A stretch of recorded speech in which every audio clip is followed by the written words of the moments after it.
back. It is another week and another episode of Drag Race Down Under. And sadly, another queen has been told to sashay away. And it's been an eventful couple of weeks for this very, very talented queen who joins me today. It is the one and only Lucina Innocence. Hello, darling.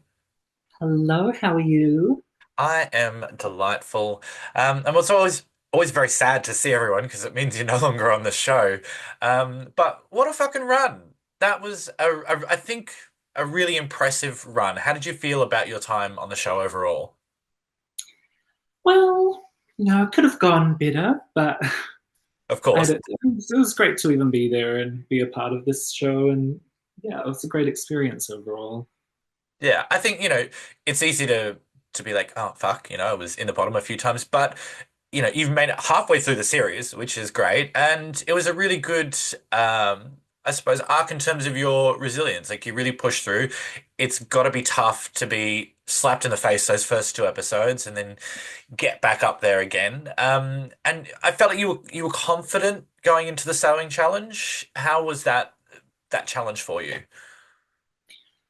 Well, I had seen the season 3 sewing challenge, and so I thought, I can do this. Like, I'm not a seamstress by any means, but um, I can sew simple things. And so there were also a few girls who were saying that they weren't sewers and couldn't sew. So I was like, okay, we're aiming for safe again. Don't think I'm going to be on the bottom. We're going to go for safe. And then obviously that didn't work out. Well, look, I think one of the things about this season is it's so grossly unfair for everyone because you're all so fucking talented. And I think that was probably the biggest undoing for anyone in that sewing challenge is I haven't seen a sewing challenge on pretty much any season where the quality from everyone has been so good. Like you would have easily landed safe in any other fucking season. Yes, that's what I was thinking as well. Like we've seen the season where Lala Ree walked out with fucking bags stuck to a corset. We didn't have a single person sticking shit to a corset on this challenge. Everyone made something. It was impressive. Everyone made use of that sewing machine, not a glue gun in sight. Did you do a bit of practice leading up to it? Um, I did. I made an outfit for one of the future runways that hasn't been because we're running out of resources down in Auckland. But yeah, I had a little bit of practice, and so I was glad that the base material I used had some stretch to it, though. Great. And look, as we said, it looked good. Now, speaking of preparation, what was your main area that I suppose you went in knowing I've really got to prepare for this show? And what area did you go in going like, this is my strength, I'm going to nail it? I definitely knew I would struggle a bit with any choreography or dance related challenge. So me and my friend went to one dance class. Didn't go too well, but did what I could. And then challenges I was excited for would have been like makeover or like an acting challenge or something. If we had had like a musical that was more singing focused than choreo focused, then I think I would have done well in that as well. Excellent. Well, it's the makeover ones are always really, really good. Like that, particularly have you seen the UK one, the most recent one? I haven't yet, but I've heard a lot of good things. You will bawl your eyes out. Um, Now, when we came into this episode, there was a feeling that things were starting to get to you, and particularly when you got into the workroom. How was it by the time you got those critiques and you're on the couch and you're like, this could be me? Yeah, I think it definitely all hit me at that point because, like I said, I'd kind of thought I would do fine in the sewing challenge, and even um, after doing the runways, I still don't think I should have lip synced. But yeah, I felt like just disappointed in myself and that I hadn't really had any sort of shining moments where I had gotten to show something that I'm really good at. And that's yeah, not really what I'd hoped for going into the competition. Hey, you lip synced and you won and you kicked someone out of the competition. That's a good shining moment in its own. Now, you said you didn't think you should have been lip syncing. Who should have been lip syncing in your place? I would say my lovely sweet sister, Miss Brenda Breast. Ah, I see, I see, I see. And who do you think would have come out on top of that? Freya versus Brenda. Ooh, that's hard to say because it's a ballad, and I know Freya's a dancer, so you could take it. It's also a song you could make like funny or campy, or do it more emotional. So who could be sure? It was an interesting lip sync choice. How did you feel when you saw that that was the song? Because saw that song start. I was like, what the fuck are we doing? Thought it must have been some sort of cruel joke. Yeah, that was my thoughts as well. We have some interesting lip sync choices on Down Under, I will say, and that's probably in the top of the list. Um, Keep eh, us on our toes. what was your thought when you heard it and you had to rehearse it? Like, what did you think? What was your approach going to be to it? Um, so it was actually used on one of the past for one of the past Down Under audition tapes, and so I had done that before. And that time, I took it more of like a silly, like goofy sort of route. So I probably would have done it more like that had I not been in my feelings at the time. But when it came time to lip sync, I just I knew I was going home, so I kind of just let myself throw it all out there. Uh, it must have been tough, and my we love it for the drama, but it's also the least favorite reality TV trope is the let's get everybody to vote who think they is going to go home next.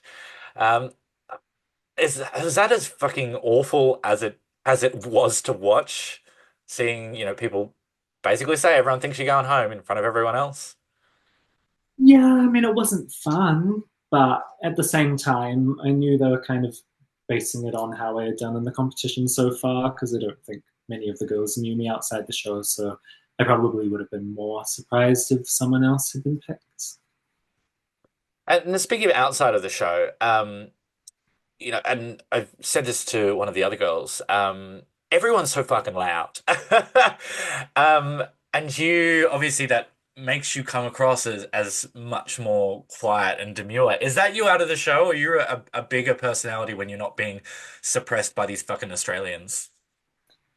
I think it's all, time and place depends who I'm with. Like, I can definitely be a bit more reserved naturally, like in my day to day life.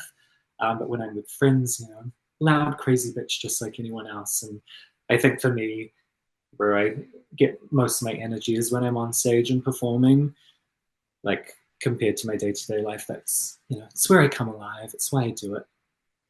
If we saw you in a club, what would be your ideal lip sync song that we would see you and go, ah, that is Lucina? Just anything Lady Gaga. Ah. So cliche, but Are you a flipper, a turner, a splitter when it comes to a Gaga song? absolutely not. And I've always wanted to like secretly train to do the splits and then just surprise everyone one day. I don't think it's going to happen though. I don't know how anybody does them, especially tucked. Yes, it doesn't look too pleasant. Now, speaking of some of your character coming out, I mean, the a big thing for anybody to do is survive Snatch Game. Like you got safe on Snatch Game, on a down under Snatch Game. How did you feel about your Snatch Game performance?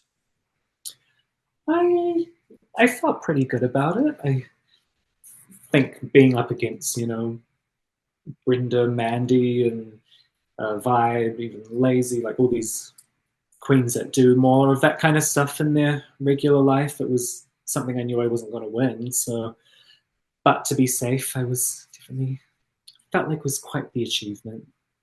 Yeah, it certainly is. Snatch Game is no easy task, particularly for Down Under Queens. It's something different for us. Was there any other person that you would do or could have done that better for Snatch Game, or as an alternative? I was tossing up doing Anna Faris. It I'm just. was like House Bunny, scary movie. Oh, yes, yes. I had a moment It's then. I was like, oh, fuck.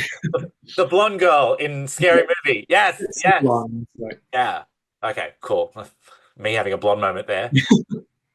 No, that would have been interesting.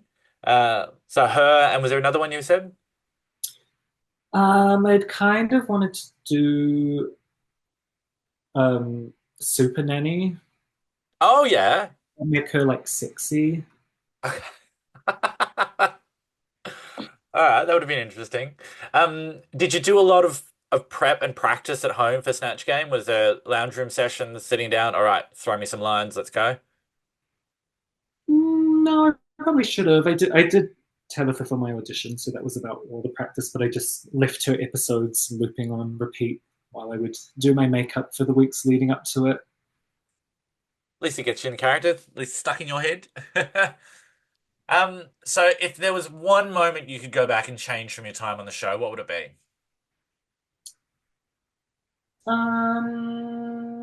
Hmm. I would probably just not have touched those pink roses at all and tried to make something more interesting out of the black fabric because that was kind of my gut feeling. But I mean, I don't know what they showed in the episode, but after the walkthrough with Michelle and Isis, it kind of made me change my mind, and I wish I'd just gone with my original idea. Yeah, there was a bit of commentary about the roses and how many roses we had and the placement of the roses. But at the end of the day, you would try and make it look pretty, and the construction was obviously, as you said, was there. I thought that looked really nice. What was your proudest moment? The thing you were like, you look back and you go, "Fuck yeah, I did that." Probably just being able to continue pushing through all the pressure and all the being kicked down kind of moments because I've definitely felt after being in the bottom of the first two episodes, I was like, do I just walk out and leave? But I'm very glad I didn't, and um, yeah, did what I could in those trying times. It would have been very tough. But I saw, with the girls, obviously, there's the element of the bitchiness that comes across on the screen, but you all seem to have a really good energy and a good friendship. Was there a particular girl there that you really bonded with that, got you back and you've walked out of there really good friends? Yeah, I mean, we're definitely all like really good friends. We definitely bonded. I knew Nikita a bit before the show and became closer with her. I bonded with like Max and Mandy and Kana, like just go through the whole cast. But yeah, it's really cool having um, a group of queens that we all just want the best for each other, and we talk all the time, and yeah, it's fabulous. Oh, wonderful. And the next big thing, of course, is what is the next big thing for you? What have you got on the agenda? Where are you going? What are you doing? Where can we find you and see more of Lucina Innocence? Well, I've just moved over to Melbourne, so I'll definitely be doing more shows here and around Australia.